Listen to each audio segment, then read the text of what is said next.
Hello everyone. आज के tutorial में हम जो टॉपिक कवर करने वाले हैं वो है ईएसआईसी के अंदर चालान कैसे जनरेट की जाती है। तो सबसे पहले आप क्या करिए, ईएसआईसी का जो मेन पोर्टल है वहाँ पे आप साइन इन करके जो है एंटर कर लीजिए। जैसे आप एंटर होते हैं वैसे आपको जो है ये स्क्रीन जो आपकी स्क्रीन पे नज़र आ रही है, आपको कुछ ऐसा नज़र आएगा। उसके बाद आपको क्लिक करना है मंथली कंट्रीब्यूशंस। तो मंथली कंट्रीब्यूशंस यानी कि हर मंथ आपको ईएसआईसी जो है वो पे करना होता है। तो आप जिस भी मंथ का आपको पे करना है तो यहाँ से आप वो सिलेक्ट कर लीजिए।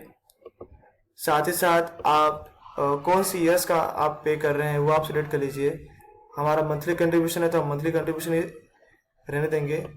और जो एम्प्लॉयर कोड आई नंबर है ये ऑटोमेटिकली जो है फिल होता है। अब उसके बाद जो है एक सैम्पल एक्सेल टेम्पलेट जो है हम लोग डाउनलोड करेंगे, जिसमें हमें हमारे इंफॉर्मेशन जो है वो जिसके अंदर फीड करने हैं। तो जैसे हम इसे डाउनलोड करेंगे वो कुछ इस तरीके का दिखेगा। यहाँ पे फर्स्ट सेकेंड पेज पे जो हमें दिया हुआ है ये इंस्ट्रक्शन शीट दिया हुआ है कि कैसे जो है हमें ये एक्सेल शीट को फिल करना है। तो यहाँ पे हमें आना है शीट 1 पे। अब यहाँ पे आप देख रहे हैं कि ऑलरेडी मैंने यहाँ पे कुछ चीज़ें जो है फिल करके रखी हुई हैं। यहाँ पे फर्स्ट कॉलम जो दिख रहा है आपको आईपी नंबर, आईपी नंबर होता है इंश्योर्ड पर्सन नंबर। जब कोई एम्प्लॉय ईएसआईसी के अंदर रजिस्टर होता है तो उसे एक आईपी नंबर, एक सेपरेट आईपी नंबर मिलता है जो कि उसे लाइफ टाइम तक इस्तेमाल होता है।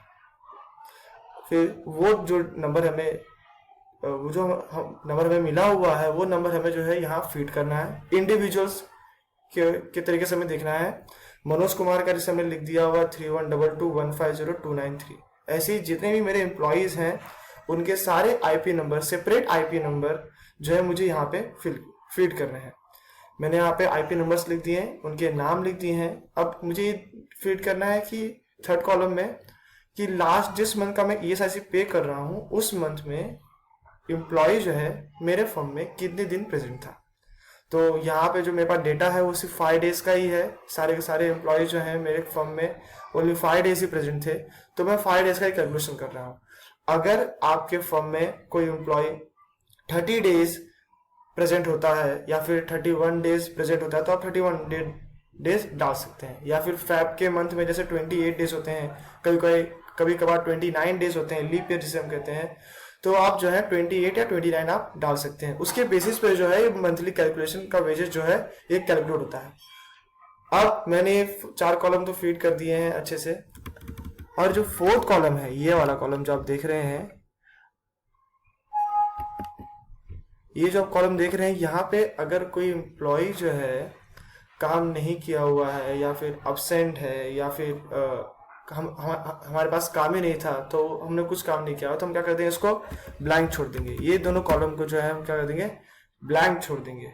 अब ये डेटा फीड करने के बाद जो है मेन चीज जो है जहाँ पे बहुत सारे लोग मिस्टेक कर देते हैं वो ये है कि हमें जो है इसे रीवैलिडेट करना है। क्या करना है, रीवैलिडेट। तो रीवैलिडेट इसे कैसे करते हैं, सबसे पहले आप ऐसे सिलेक्ट कर लें होम पेज, फिर उसके बाद आप डेटा पे आ जाए।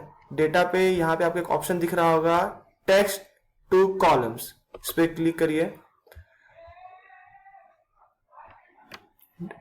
डेलिमिनेटेड आपको करके एक ऑप्शन आ रहा होगा, तो ये ऑलरेडी सिलेक्टेड है तो हमें सिर्फ से सिलेक्ट करना है, फिर नेक्स्ट करना है, फिर से नेक्स्ट करना है और इसको जो टेक्स्ट यहाँ पे आपको दिख रहा है इसको टेक्स्ट फॉर्म में क्या करना है, कन्वर्ट कर देना है, फिर फिनिश कर देना है। जैसे हमने इसका किया फर्स्ट कॉलम का, वैसे ही जो है हमें सबका करना है। Same procedure, text to column, ये ऑलरेडी सिलेक्टेड है, डेलिमिनेटेड। इसके बाद फिर से नेक्स्ट, टेक्स्ट फाइल और फिनिश। सेम प्रोसीजर यहाँ पे फॉलो करना है। Text to column already selected है ये, उसके बाद फिर से नेक्स्ट, फिर यहाँ पे आ जाएगा, इसको टेक्स्ट में कन्वर्ट कर देना है। हो गया, सेम टू सेम प्रोसीजर। आप सोच रहे होंगे कि ये तो इंडिविजुअली सिलेक्ट कर रहे हैं तो ये बहुत टाइम कंज्यूमिंग है, इसको इंडिविजुअली करना है। अगर आप सारे के सारे एक साथ सिलेक्ट करके रखेंगे तो सही से पॉपुलेट नहीं होगा। तो मैं तो आपको यही बोलूँगा कि आप इंडिविजुअली करें तो बेहतर है, ताकि आपका काम भी हो जाए और आपको कोई प्रॉब्लम भी ना हो।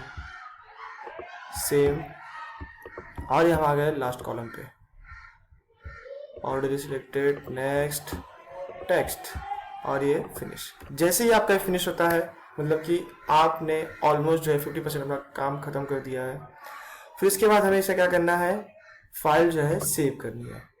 अब मेन पार्ट क्या है, जब कभी भी हम फाइल सेव एज करते हैं तो ESIC पोर्टल के अंदर हमें जो है एक फॉर्मेट के अंदर इस एक्सेल शीट को जो है कन्वर्ट करना है। वो फॉर्मेट क्या है, एक्सेल 97 और 2003 के वर्जन में ही जो है हमें इसे सेव करना है। अगर हम किसी और वर्जन में करते हैं तो ESIC पोर्टल जो है इस एक्सेल शीट को एक्सेप्ट नहीं करता है। वो एक पॉपअप देगा, एरर देगा, जिससे आपको फिर से वो एक्सेल शीट जो है फिर से बनानी पड़ेगी और फिर से उसको 97 और 2003 के अंदर उसको मेंटेन करके या फिर कन्वर्ट करके जो आपको फिर से अपलोड करना पड़ेगा। तो हमें क्या करना है, एक्सेल शीट को 97 और 2003 वर्कबुक के अंदर ही जो है हमें इसको सेव एज करना है। और यहाँ पे मैं नाम लिख देता हूँ ESIC फाइनल 2017 और मैं इसे सेव कर देता हूँ। यहाँ पे मैं सेव कर देता हूँ, ठीक है दोस्तों। इस तरीके से जो है हम अपना एक्सेल शीट जो है मेंटेन हम लोग बना सकते हैं। इसके बाद जो भी आपका यहाँ पे एक्सेल शीट जो यहाँ पे बना हुआ है ESIC फाइनल का, इसको आप ESIC पोर्टल पे अपलोड कर सकते हैं। जैसे आप अपलोड करेंगे, ये वैलिडेट होने के बाद जो है आपका चालान जो है जनरेट कर देगा, ठीक है दोस्तों। आज के लिए इतना बस, थैंक यू सो मच।